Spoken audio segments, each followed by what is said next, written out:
Strengthening Faith 118. I had a thought which I wanted to share.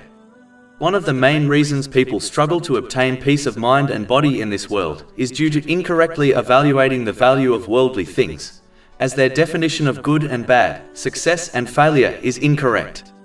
A business owner will become bankrupt if they cannot correctly evaluate the value of the merchandise they buy and sell.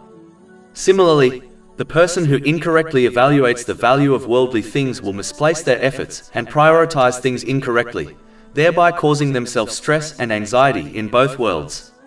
Most people define success and failure, good and bad, based on definitions given by culture, fashion, and social media, and as a result they incorrectly determine the value of things. For example, according to these standards, having many properties is a good thing, whereas having a few worldly possessions is a bad thing, even though this is not true at all. Those who possess many worldly things, such as properties, are often the most stressed and anxiety-ridden people in the world.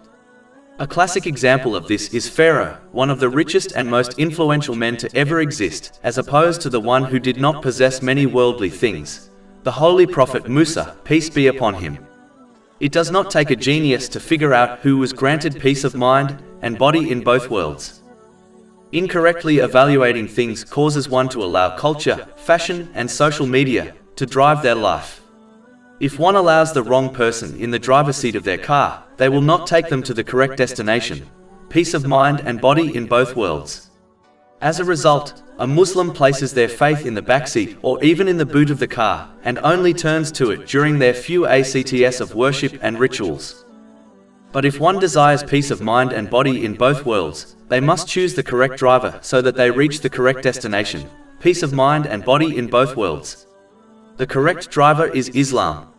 When one lives by the definitions of success and failure, good and bad, given by Islam, they will correctly evaluate the real value of worldly things and therefore place their efforts in the correct place and use the resources they have been granted correctly, as outlined in the Holy Quran and the traditions of the Holy Prophet Muhammad, peace and blessings be upon him. Allah, the Exalted, the controller of hearts, which is the abode of peace, will then grant them peace of mind and body in both worlds. Chapter 16 An-Nahl, verse 97. Whoever does righteousness, whether male or female, while he is a believer, we will surely cause him to live a good life, and we will surely give them their reward in the hereafter according to the best of what they used to do.